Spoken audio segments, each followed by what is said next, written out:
Hi there everyone, my name's Lucy and I work for Suffolk Wildlife Trust, and today I'm going to be making a living wall.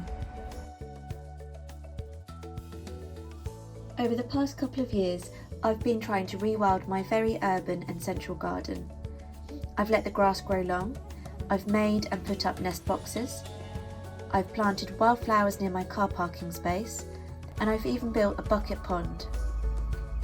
Although my garden's quite small, there's still so much more that I can do for wildlife. The tricky thing is that about a third of my garden is concrete, and this sometimes can make it a little trickier to think what you can do to make it better for wildlife.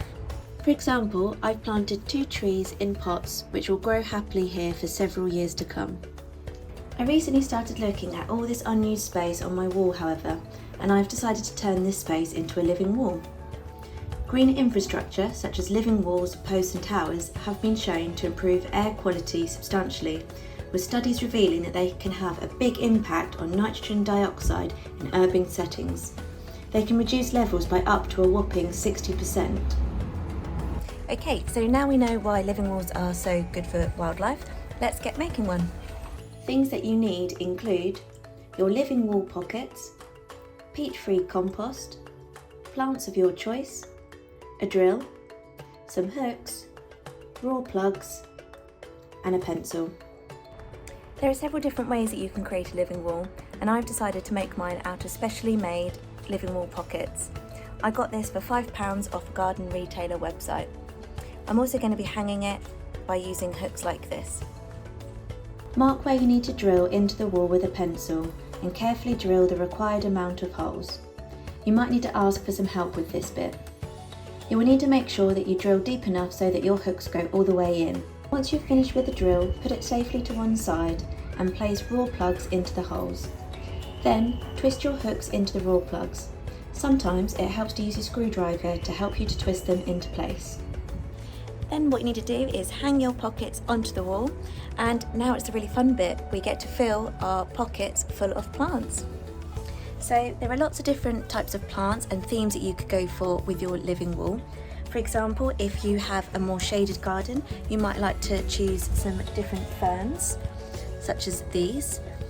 You might like to plant lots of herbs, a bit of both, or perhaps you'd like to plant some pollinator-friendly plants, which is what I've decided to go for.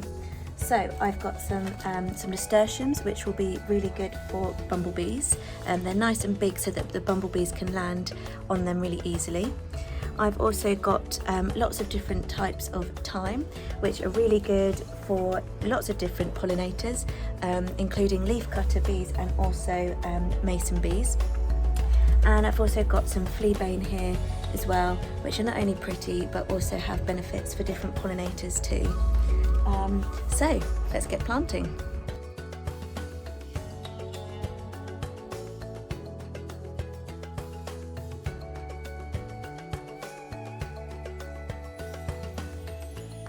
Ta-da! I've now finished my living wall. There are also lots of other ways that you can create a living wall, such as out of pallets, using old boots, attaching pots to the wall, and you can also make the most out of spaces such as drain pipes. So I hope that this might have inspired you to have a go at rewilding parts of your garden, and if you have a go at making a living wall or transforming any parts of your green spaces, then please do share them with us because we'd love to see them. But for now, that's all from me, and I'll see you another time. Bye!